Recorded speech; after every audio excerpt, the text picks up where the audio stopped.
here today to make a harmony trim for a pair of incense cedars, Cedrus decurrens. It's a California native tree. It's a true cedar. It's the cedar chest cedar, highly prized, highly valued, and very long-lived. A really high-quality tree to have in your landscape.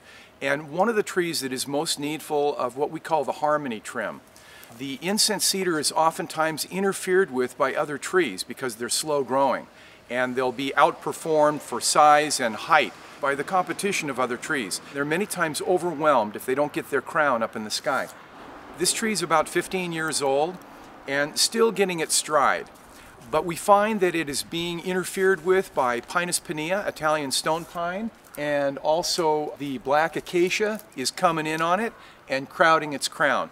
We have to leave very good upright access for the tree's canopy to emerge. We don't want the meristem leads to be interfered or suppressed. Greatly slows the tree down and greatly diminishes their development. We have two incense cedars that were installed at the same time.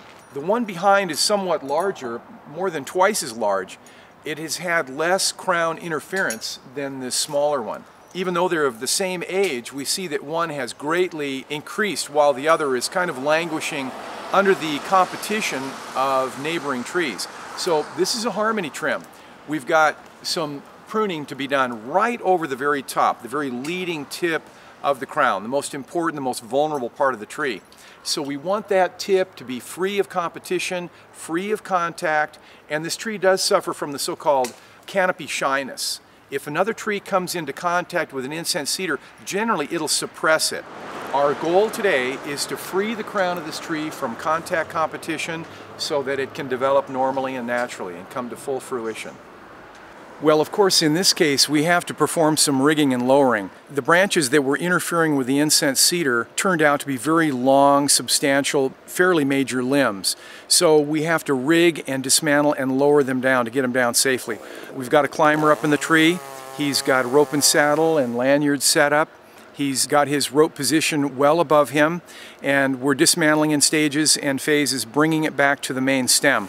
We're going to leave ourselves about a 6-inch stub that then will make a nice precision cleanup cut, and we'll treat the end grain, of course. It's a fairly large cut. We're still working on the same Pinus pinea. We have an Italian stone pine, and it's kind of dominating and bullying all the trees around it. We see out here there's a contact point where a large lateral limb has swept out and it's rubbing against the main stem of an emerging tree. So we want to resolve that conflict, that fight for space, and give all the trees a little bit of elbow room. So again, we're going to rig and lower this one out of here. We're going to take that branch all the way back to the main stem. If we don't make this correction in the canopy between these trees, we're going to find that the abrasion of that lateral limb is going to damage that trunk to the point of failure.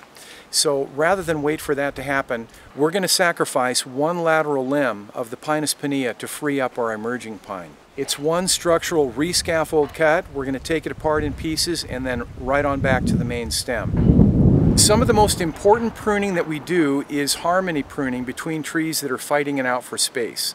If you can be there in time to resolve conflicts and defects and dominating canopy arrangements, then you can liberate and free your ornamentals underneath your large trees and keep everything smiling. When these big cuts are made, though, you got to rig and lower everything down. We don't want to let things just crash. There's always landscape targets down below. We don't want to just let things fall out of the tree and give us collateral damage. So we rig and lower anything of size like this as we dismantle. We've done a lot of liberating of some nice value trees. The two incense cedars are just getting their stride, and we don't want to see them suppressed now. We've gotten them this 15, 20 years along. They're looking good. They're starting to really perform well, and we can't let them be overpowered, dominated, or stunted by the neighboring trees. So we're just giving a little harmony trim to all this grouping here, solving the individual problems and the overall grove issues. We've concluded the harmony trim on this tree. We've freed two incense cedars and a pine over here that were all suffering under the dominating Italian stone pine. We do have a little bit of a wound on the side of the trunk of the young tree, 20-25 feet from the ground where the rub was occurring. And it's relatively superficial, so I think we're in time on this injury. We've alleviated the cause of the injury, and now it's up to the tree to heal that abrasion spot. It's not that large, just a little swaying back and forth in the wind has rubbed the bark off in a small area. And so we are in time. This harmony trim is a success.